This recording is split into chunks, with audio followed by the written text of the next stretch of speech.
What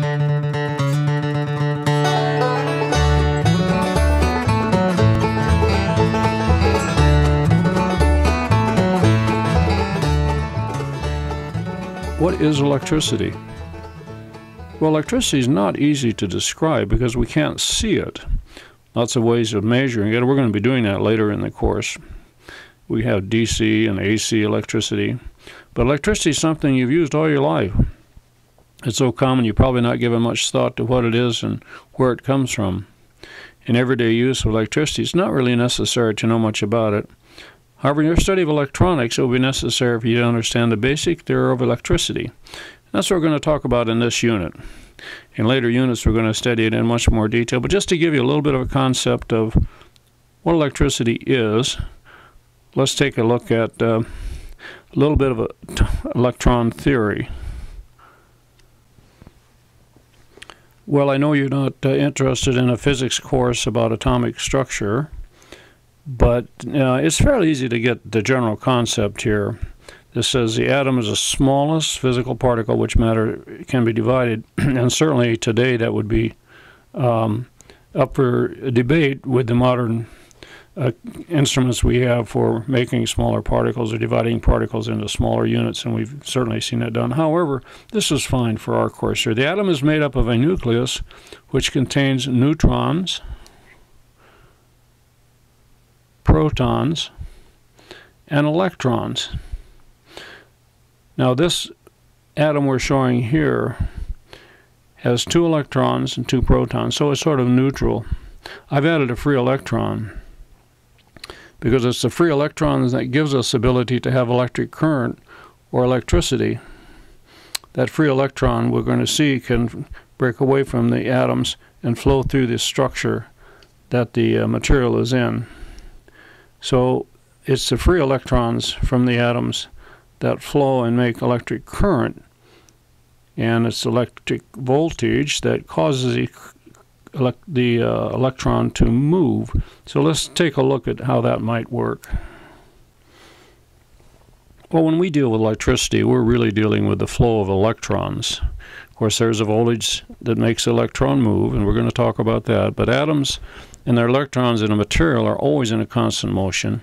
This motion, however, is a random motion of free electrons moving from atom to atom in no particular direction. This movement of electrons is not electron flow. To have electron flow, there must be a continuous movement where most of the free electrons are moving in the same direction, and that's what we see here. Some randomness in here.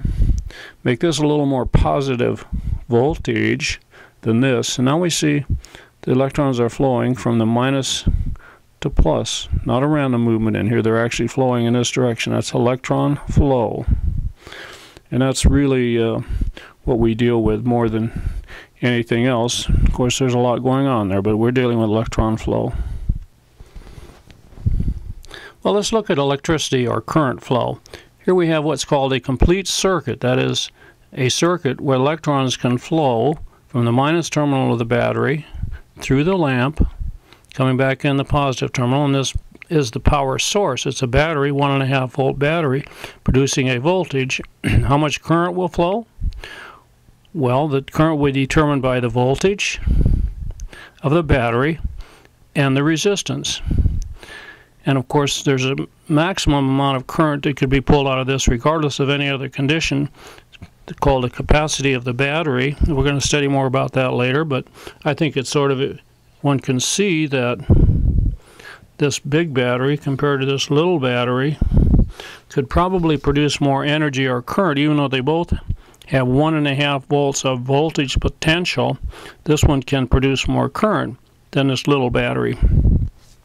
So this is called a complete circuit, and we have current flow, electron current flow. Let's carry this concept just a little bit further. As long as there is a complete circuit, we just saw that current will flow in the previous slide. If, however, there is an open circuit, and here we see the open circuit with the switch open, no current will flow. Even though we have the voltage here, the switch is open. So this is called an open circuit. No current will flow. And you can relate this to the switches in your house that turn the lights on and off. On a closed switch, current will flow, the lights light. Open switch, they're turned off. if you look at the text below this video, you'll see some references to a lot more detail on all of these topics, and we're going to talk in more detail about them. But one last thing about this little topic here of electricity, we want to talk about conductivity and resistance. Conductivity is the ability of material to conduct electric current. Good conductors are copper, aluminum, silver, gold. Some materials don't conduct at all, like glass, plastic, air, bakelite. They are called insulators because they don't conduct electricity, some of them at all. Then there are those in the middle that have some exception, and they will allow current to flow, but they're not either full insulators or they're not perfect conductors. They're called resistors, and they offer resistance to current flow. And that's the definition of conductivity, is how well does that material allow current to flow. And we're going to be talking about resistors here with Ohm's law. So appreciate the opportunity to talk to you a little bit about what is electricity.